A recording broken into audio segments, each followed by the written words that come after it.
National highway 4 ಮತ್ತು ಹೊಸಕೋಟೆ ರಸ್ತೆ ಬೆಂಗಳೂರಿನ ಪ್ರೇತ ಕಥೆಗಳಿಗಾಗಿ ಪ್ರಸಿದ್ಧವಾಗಿದೆ. ಆದರೆ ಈ ರಸ್ತೆಯು ವೇಗ, ದರೋಡೆ ಮತ್ತು ನಿಜವಾದ ಅಪಾಯಗಳಿರುವ ವಿಶಾಲವಾದ ಮಾರ್ಗವಾಗಿದೆ. ಈ ರಸ್ತೆಯಲ್ಲಿ ಪ್ರಯಾಣಿಸುವ ಜನರು ಹೇಳುವ ಪ್ರಕಾರ ತಡರಾತ್ರಿಯಲ್ಲಿ ಚಾಲಕರು ಯುವತಿ ಅಥವಾ ವೃದ್ಧೆಯೊಬ್ಬರು ಲಿಫ್ಟ್ ಕೇಳುತ್ತಿರುವುದನ್ನು ನೋಡಿ ಸಹಾಯ ಮಾಡಲು ನಿಂತಾಗ ಆ ಮಹಿಳೆ ಮಾಯವಾಗುತ್ತಾಳೆ.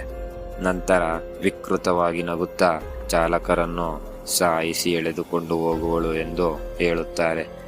ಇನ್ನೊಂದು ಕಥೆ ಏನೆಂದರೆ, ಅಜ್ಜಿಯೊಬ್ಬಳು ಗಾಡಿಯನ್ನು ನಿಲ್ಲಿಸಿ ಸಹಾಯ ಕೇಳುತ್ತಾಳೆ. ಯಾರಾದರೂ ಸಹಾಯ ಮಾಡಲು ಹೊರಗೆ ಬಂದರೆ ಅವರನ್ನು ಬರ್ಬರವಾಗಿ ಸಾಯಿಸುವಳು ಎಂದು ಸ್ಥಳೀಯರ ಮಾತಾಗಿದೆ. ಹೊಸಕೋಟೆ ರಸ್ತೆ ನಿರ್ಜನವಾದ ಪ್ರದೇಶವಾಗಿದೆ. 1980 ಮತ್ತು 90ರ ದಶಕಗಳಲ್ಲಿ ಈ ರಸ್ತೆ ದರೋಡೆ, ಕೊಲೆ, ಲೂಟಿ ಮಾಡುವ ಕೆಲಸಗಳಿಗೆ ಕುಖ್ಯಾತವಾಗಿತ್ತು.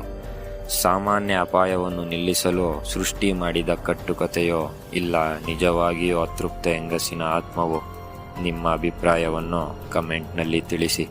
ಮುಂದಿನ ಬಾರಿ ನ್ಯಾಷನಲ್ ಹೈವೇ 4 ಇಲ್ಲ ಹೊಸಕೋಟೆ ರಸ್ತೆಯಲ್ಲಿ ಚಲಿಸುವಾಗ ಎಚ್ಚರ.